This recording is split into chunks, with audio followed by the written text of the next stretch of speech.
Funny how your life can be measured by square footage, my cousin said, smiling as if the insult were a kindness. My name is Elodie Grant, and for 3 years my life fit into a fifth-floor walk-up above a laundromat that hummed like a sleepless animal. The studio had one window, a sliver of sky, and an oven that burned hotter on one side. My bed folded into the wall, my desk folded into the bed, and my patience folded every time the downstairs dryer rattled past midnight. Still, I paid every bill on time, carried groceries up narrow stairs, and coaxed basil out of a chipped ceramic pot on the sill. I told myself a season is not a sentence, and tiny can be tender if you let it. Family dinners became a monthly inventory of other people's upgrades. New kitchen islands, new SUVs, new dogs with names like Archer and Clover. I kept quiet and passed the salad. Elodie's place must be adorable, my aunt would chime, the way people call a cast cute. My cousin Madeline once filmed a 12-second apartment tour for her followers, a slow pan across my single room, timed to a cheeky pop song. Micro-living, she captioned it, with a winky face that chewed at me for weeks. I worked as a project coordinator at a commercial interiors firm, a job that sounds shinier than it felt. I managed schedules, tracked costs, proofed specifications for wall coverings and lighting packages I could never afford. I learned the price of everything and the value of privacy. After hours, I took on freelancing, drafting millwork details for a boutique architect who paid on time and never called me kiddo. My days were measured in line weights and submittals, my nights in tea bags and spreadsheets. I kept a ledger in a cheap notebook labeled simply, North. The night of the worst dinner, the restaurant was all echo and glass. My uncle raised his glass to family, to health, to square footage, and the table laughed because they knew the joke, and the joke had my name on it. You'll get there, someone said, in the tone you use for a child who has tripped.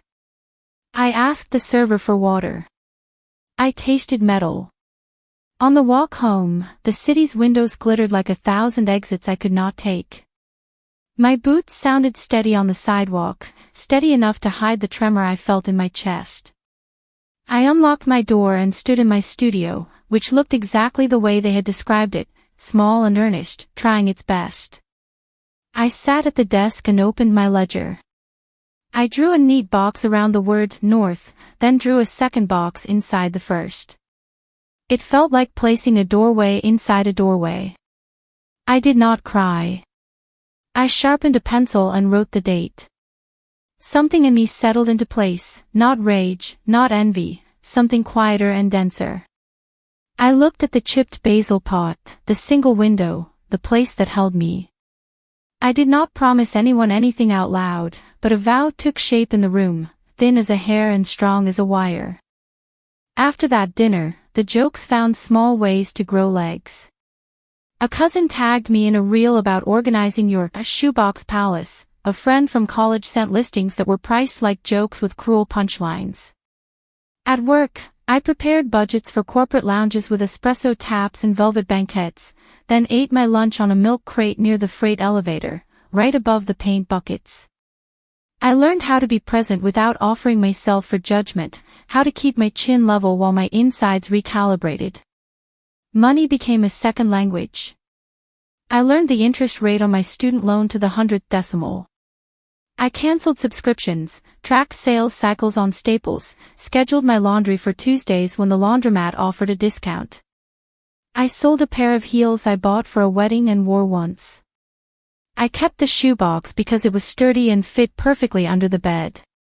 I stopped apologizing for leaving early to work my freelance jobs. Time, I decided, was a currency that would not be squandered on rooms that shrank me. The landlord raised the rent that spring. He did it with an apologetic shrug, the city's market pressed on his lips. The new number sat inside my chest like a swallowed stone. I redrafted my budget that night, every line a small negotiation with my future. I ran the numbers forward and back.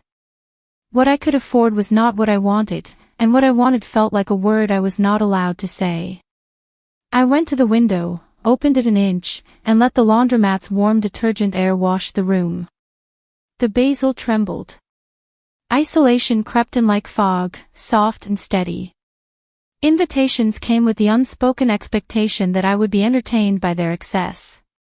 "You've got to see the terrace," someone would say, and I would, then stand there nursing a seltzer while conversations drifted toward renovations, toward comfort as a sport. Kindness often wore a patronizing smile. People liked me better as a story about resilience than as a person with an appetite. When the summer heat slammed the little apartment, the ceiling fan clicked on a bent blade and found its rhythm, a physical metronome for waiting. I started running in the mornings, loops along the river before the city heated up, the sky a pale sheet turning gold. I counted breaths instead of grudges. I passed cranes lifting steel against the sunrise, and I thought about how buildings begin, not with spectacle, but with drawings on paper, with lines no one applauds. One night, after a long day of invoices and red lines, my phone buzzed with a group chat photo. A cousin posed in a brand new kitchen, hand on a quartz island the size of my hallway, smile staged for congratulations. "You next, Elle," someone wrote, as if hope were a baton. I typed, "Looks great," then put the phone face down. In the quiet that followed, I felt the wire inside me pull taut. A vow is small at first. It gathers weight as you feed it. I wrote a sentence in my ledger, "I will not be measured by square footage." Then I underlined it twice and added the only date that mattered, the next one. August 1st, I wrote. Not a promise to anyone but myself. A deadline for belief. Discovery arrived wearing a beige blazer and a knowing smile. Her name was Grace Nolan, a mortgage advisor I met through a project manager who had heard me asking careful questions about lending. Grace did not offer pep talks. She asked for documents. Income, savings, debts, a record of freelance work, a letter from the boutique architect confirming my contract runs. I brought a folder, neat and labeled. She flipped through it with the soft, ruthless focus of a person who understands both math and mercy. "Your profile is stronger than you think," she said, tapping a line in my spreadsheet. "Underwriting has its own logic. It's not a popularity contest." I watched her pencil move, precise, deliberate. Grace explained pre-approval, debt-to-income ratios, what rates do and why, the difference between fixed and adjustable. She broke down fees and what they mean, where they hide, how to plan for them without drama. When she asked for my absolute top comfort number, I told her, and she nodded. "We'll stay under that," she said, like a promise made to gravity. The proof object took the form of paper first. A PDF arrived the next afternoon, subject line, pre-approval letter, Elodie Grant. It was not a miracle, it was arithmetic in a formal voice. The letter recognized the discipline I had housed in a ledger no one else saw. I printed it at the office, slid it into the back of my portfolio, and closed the clasp with a kind of reverence. That night, I laid it on my desk like a photograph of a stranger I was trying to learn to love. The second proof came as an email from a small developer I knew from work. We'd specified their fixtures for a project and delivered on time. The sales manager remembered me, the woman who tracked punch lists with surgical precision. He invited me to a pre-release walkthrough of a conversion building on the edge of the arts district. "You like real finishes," he wrote, "not the ones that peel like stickers." I said I would come on my lunch break, and I wore my most serious shoes. The building had been a printing press in the 20s. The penthouse was a single level spanning the roofline, with steel sash windows and a terrace that looked like a pause in the sky. It was not glittering, it was quiet. Sunlight pooled on smooth concrete. The ceilings held their old beams, sanded and sealed, dark as chocolate. My breath shifted. The sales manager spoke numbers, incentives for early buyers, a layout that would not be repeated. It was priced below what my mind had imagined for such a space, in a market that had not yet decided what this edge would become. Grace came to see it with me on a Saturday. She stood in the corner, eyes narrowing at nothing as she calculated. "You could do this," she said, and I knew she meant the math, not the fantasy. "Your reserves will be modest at first, but your freelance is consistent. We negotiate hard, we keep your head clear, and we add a clause about punch list timing. You're not buying a dream, Elodie. You're buying a roof that will be yours." We made an offer on a Monday at 3, a number that sat inside my body like a truth spoken plainly. The counter came back on Tuesday before 10. I called Grace from the stairwell at work, my voice even. We met in her office with 2 copies of a document that smelled faintly of toner, and I signed with a pen that had weight. The developer agreed to install a built-in desk against the northern wall, custom to my height. When the email came with the subject line, "Executed contract," I did not shout. I closed my eyes and touched the screen with the back of my knuckles, as if it were hot. Closing took 6 weeks. In that time the studio did not shrink or sneer. It held me while I packed in careful boxes, each labeled in a clean hand. I bought one thing for the new place, a small key dish shaped like a sliver of moon. I set it on my desk beside the pre-approval letter, the contract, and a photograph Grace took of me signing, not smiling big, just steady, the way a person looks when a vow becomes a fact. The confrontation, if it can be called that, happened over a Sunday brunch that had all the usual choreography.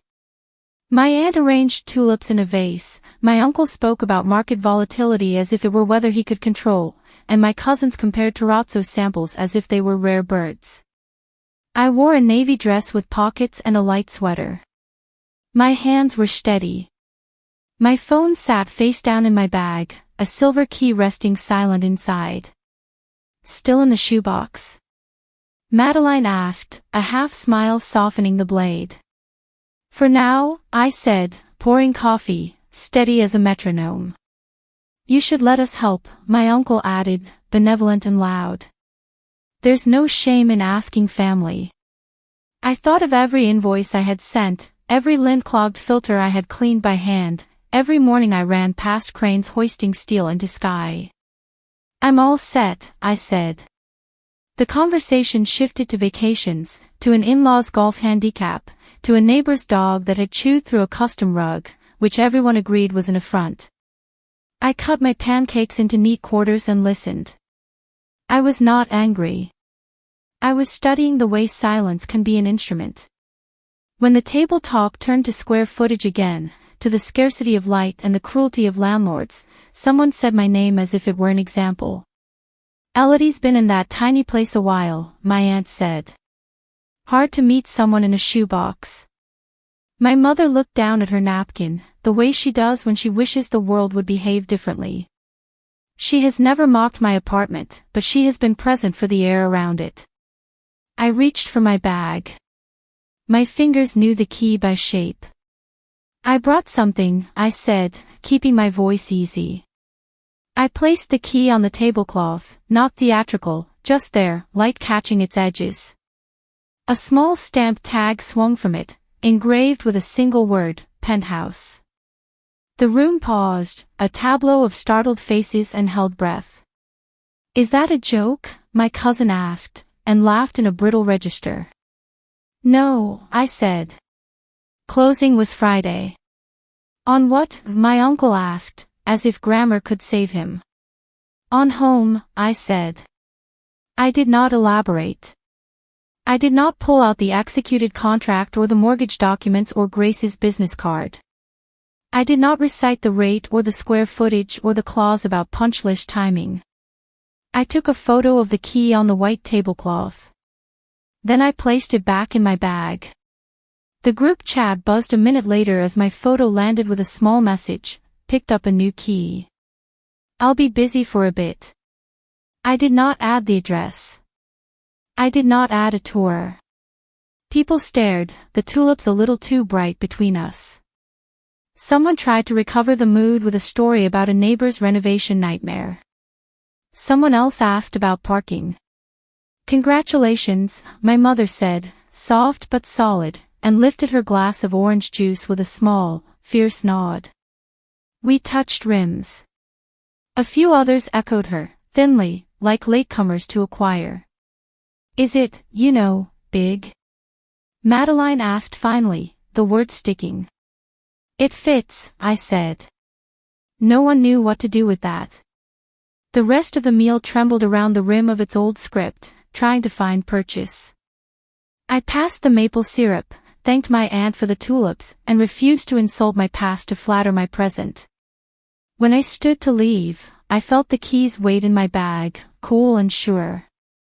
In the hallway mirror, my face looked like my face. Calm, rested. I sent one last message to the thread that had once measured me by a window, a picture of morning light on concrete and the view that belonged to no one's permission. Then I put my phone away.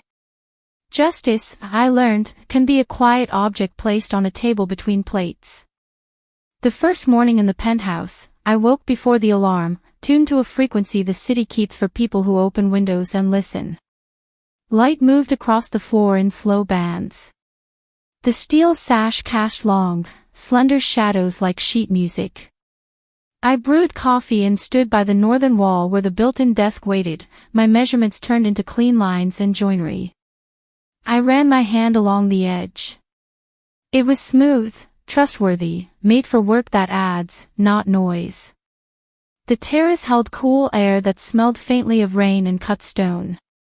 Planes crossed the sky like thoughts. I placed the basil on the ledge, repotted into a simple gray cylinder. It had survived the studio's single window and the laundromat heat, meek and stubborn. Here, in broader light, its leaves opened with a relieved sincerity. I touched the soil with the back of my finger, a small blessing for endurance. Boxes lined the wall in orderly stacks. I unpacked slowly, not to flaunt the space, but to respect it. I returned the ledger to the desk drawer, the pencil sharp, the page marked with the sentence I had underlined twice. I added a second line beneath it, I will be measured by the way I carry what I own. The key dish, the sliver of moon, waited by the door, receiving the weight that had redrawn my map. From the terrace I could see the river's elbow, traffic stitched across the bridge, the old printing press chimney rising like a witness. The city had not changed, I had changed the scale at which I existed inside it. I thought of Grace, of her pencil tapping a column that proved I was allowed to want what I could support. I thought of my mother's small toast and steel in her eyes. I thought of the studio and its single window, how it had held my vow like a warm pocket. Messages came. Some were genuine, some were rehearsals of surprise. "You should host a housewarming," my aunt wrote, and I smiled at the idea of filling this room with people who measured love by chairs, not by competition. "Send the address," my cousin added, and I let the message sit until its urgency dissolved. I replied to a few with photos of sunlit floor and the basil, captioned simply, "Working." I learned that quiet can be generous without being performative. In the evenings, after work and a few hours of freelance, I walked the perimeter of the terrace with tea in hand, counting 12 steps along one side, 15 on the other. I planted a few pots with thyme and rosemary, set a wooden crate for tomatoes in the spring. My hands found a rhythm I had missed, not the frantic rhythm of proving, but the steady one of tending. The city's murmur arrived like the ocean for landlocked minds. One Sunday, I carried the tulips from my aunt, now open to the limit of their grace, to the compost bin. I slid the vase onto a shelf and filled it with eucalyptus, a scent that makes rooms think clearly. I printed a small photograph of the studio window, taped it inside the cabinet door, and wrote 2 dates beneath it, the day I moved in and the day I left. There was no bitterness in those numbers, only a record of the distance a person can cover with a ledger, a friend, and a vow. When I finally invited my mother over, she stood by the window and said, "This suits your quiet." It felt like a benediction. We ate simple food at the built-in desk, our conversation easy and free of inventories. She touched the key dish and smiled at the crescent shape. We spoke of her garden, of my work, of basil. I never sent a video tour to the group chat. Instead, on the anniversary of my move, I sent one image, my hand placing the key in the dish, the moon catching it, the caption reading, "Home." No more, no less. Let others build their stories of spectacle. Mine was a story of scale, of the difference between being housed and being held. If this story touched you, share your thoughts below. And subscribe for more stories of quiet revenge.